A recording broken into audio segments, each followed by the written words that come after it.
In the cold, heavy silence before dawn, the earth trembles beneath the marching feet of warriors. Steel bites steel in a deadly chorus, but these are not men whose blood will stain the ground. These are children. Boys no older than 10, stripped of laughter and dreams, hardened by discipline as cruel as winter's frost. Across distant lands, from Sparta's shadowed barracks to the endless Mongol steppes, and the sacred temples drenched in Aztec blood, youth was transformed into weaponry. Not anomalies, but vital instruments of survival and power. How did these disparate worlds forge such youthful soldiers? What pain, what belief, what sacrifice turned innocence into the sharp edge of empire? This is a story of childhood caught in the crossfire of history, of lives both made and shattered by war's relentless demands. Through their eyes, we confront a dark paradox: innocence wielded as a sword. The Spartan Agoge, discipline forged in iron, 7 years old, barely a child, yet already the fires of the Agoge call him. In Sparta, childhood is a crucible, a relentless forge where boys are stripped bare of softness. Within cold stone barracks, the air thick with sweat and resolve, hunger gnaws as a teacher, and pain is an unspoken lesson. Boys learn to steal, not for greed, but survival, punished more for being caught than for the theft itself. Here, cunning is a weapon as sharp as any spear. This is no school. It is a brutal rite of passage where endurance is carved into muscle, and obedience is the currency of honor.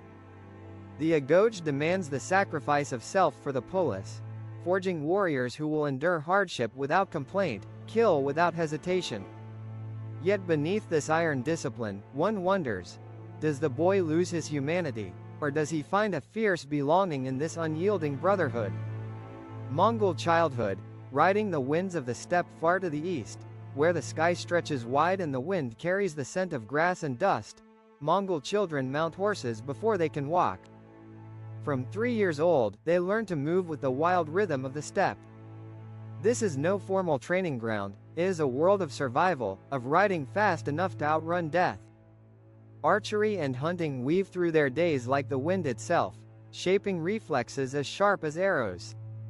A young boy, orphaned by war, finds himself alone with the herd.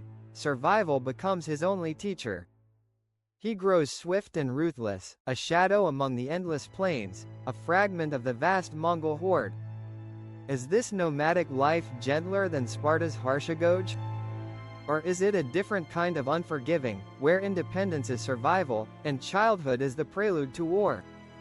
Aztec youth, warriors born from ritual and blood deep in the jungles where temples rise like stone mountains, Aztec boys step into a world where war is sacred, and death is a passage to the divine.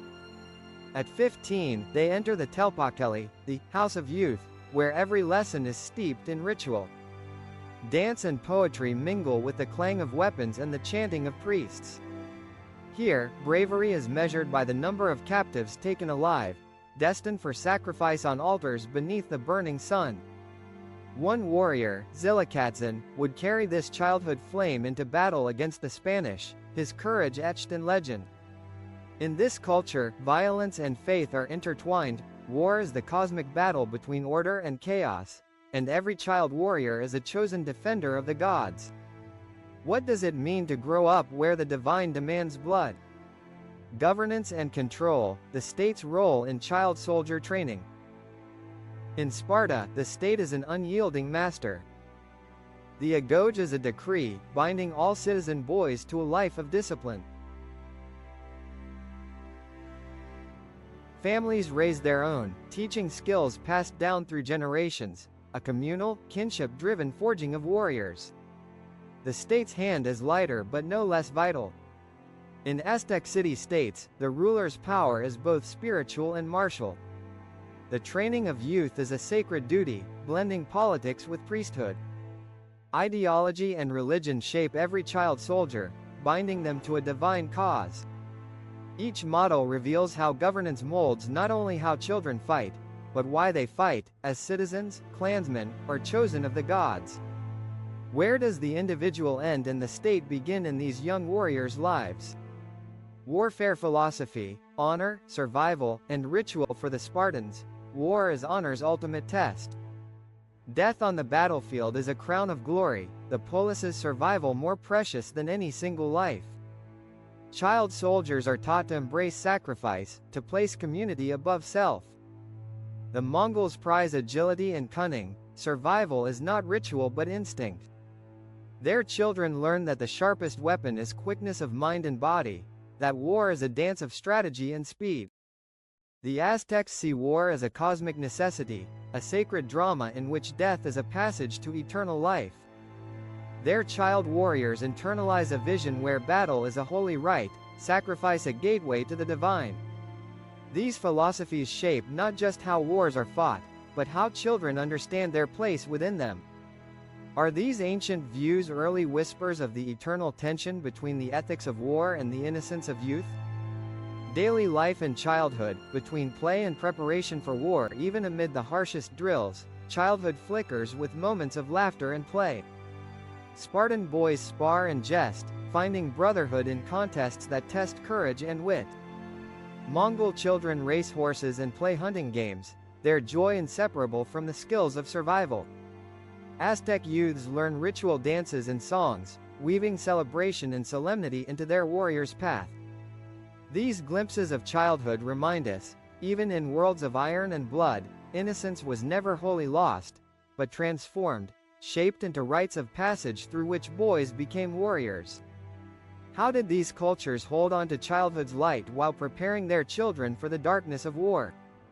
Legacy and reflection. The cost of childhood on the battlefield. Spartan warriors died young, immortalized in tales of sacrifice and valor. Mongol children grew into riders who forged empires that stretched beyond the horizon.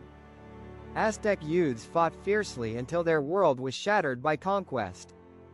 Historians like Victor Davis Hanson remind us these practices shaped the very fabric of society, at a cost measured in lost childhoods and shattered lives. Today, their stories echo in the shadows of modern conflict, forcing us to confront the haunting price of training children for war. What do these ancient tales reveal about sacrifice, identity, and the cruel cost of empire? Conclusion. Childhood in Sparta, the Mongol steppes, and Aztec temples was no sanctuary. It was a battlefield of spirit and identity, where youth was forged into weapons of empire. These young warriors, makers and victims of history's tides, remind us how innocence can be transformed into fierce courage, and yet, how easily it can be stripped away in the name of power. In their journeys, we find a paradox as old as civilization itself. Childhood as both a crucible and a sanctuary, a moment of endless possibility and heartbreaking sacrifice. Their echoes ripple through time, challenging us to reckon with the complex human costs of war, and with the fragile line between survival and humanity.